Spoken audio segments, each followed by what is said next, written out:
Hello everyone, শিউলি village ব্লগসে সকলকে স্বাগত জানিয়ে শুরু করছি আজকের রেসিপি গোলা রুটি। তো গোলা রুটি বানানোর জন্য প্রথমেই একটা গামলার মধ্যে দিয়ে দিয়েছি কিছুটা পরিমাণে আটা। এর মধ্যে দিয়ে দিয়েছি কুচানো গাজর কুচি এবং দিয়ে দিচ্ছি টমেটো কুচি, একটা পেঁয়াজ কুচি, আর এর মধ্যে দিয়ে দিব কিছু পরিমাণে আদা আর রসুন কুচি, আর লঙ্কা কুচি করে রেখেছিলাম ওটাও দিয়ে দিলাম, আর দিয়ে দিব সেন্টের জন্য ধনেপাতা কুচি। এর মধ্যে দিয়ে দিয়েছি কিছুটা পরিমাণ নুন এবং হলুদ গুঁড়ো, আর দিয়ে দিয়েছি দুটো ডিম ফেটিয়ে। এটাকে দিয়ে ভালো করে নেড়েচেড়ে এটাকে মিক্সড করে নিতে হবে। তো আমি হাতে জলের মগ ছিল বলে মিক্সড করতে পারছিলাম না, ওটাকে নামিয়ে নিয়ে এবার ভালো করে মিক্সড করে নিয়েছি। দেখুন এভাবেই মিক্সড করে নিতে হবে, কালারটা এরকম আসবে সুন্দর। গোল গোল করে ঘুরিয়ে সুন্দরভাবে মেশাতে হবে। এটাকে মেশানো হয়ে গেছে। এবার আমি ওভেনের মধ্যে তাওয়া বসিয়ে দিলাম।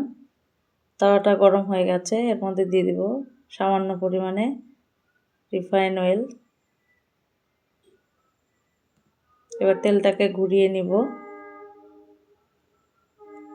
তেলটা গরম হয়ে গেছে, এবার এর মধ্যে দিয়ে দিব পরিমাণ মতো ওই আটা গোলাটা যে রয়েছে সেটা।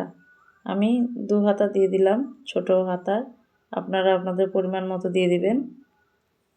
গোল গোল করে সুন্দরভাবে রাউন্ড করে ধীরে ধীরে ঘুরিয়ে ঘুরিয়ে দিতে হবে।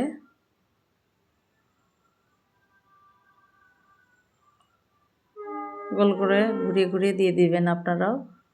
আমার দেওয়া হয়ে গেছে, এটাকে একটু হতে দিব কিছুটা সময়। দেখুন কিছুক্ষণ পরে দেখাচ্ছি।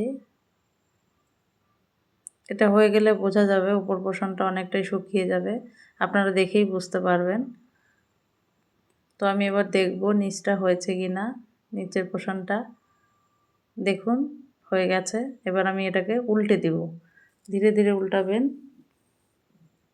আমি উল্টে দিলাম। এবার অপর পাশটা কিছুটা সময় হতে দিব।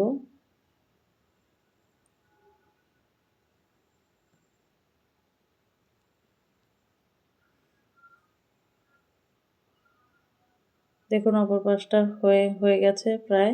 এটাকে এবার উল্টে দিব। উল্টে দিয়ে চেপে চেপে ভেজে নিতে হবে যাতে কাঁচা না থেকে যায়, ভালোভাবে যাতে ভাজা হয়ে যায়। আবার উল্টে দিব।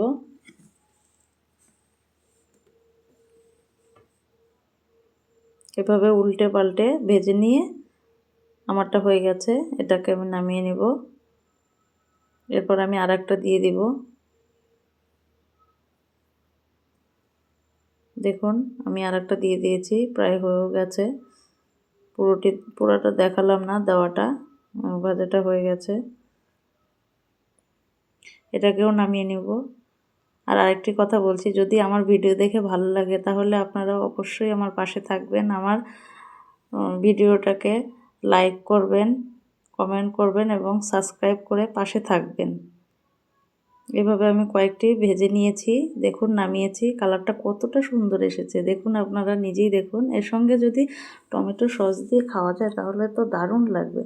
আমার মেয়েকে বললাম খেয়ে দেখতে, আমার মেয়ে এবার খেয়ে আপনাদের দেখাবে ওর এক্সপ্রেশনটা কীরকম লেগেছে।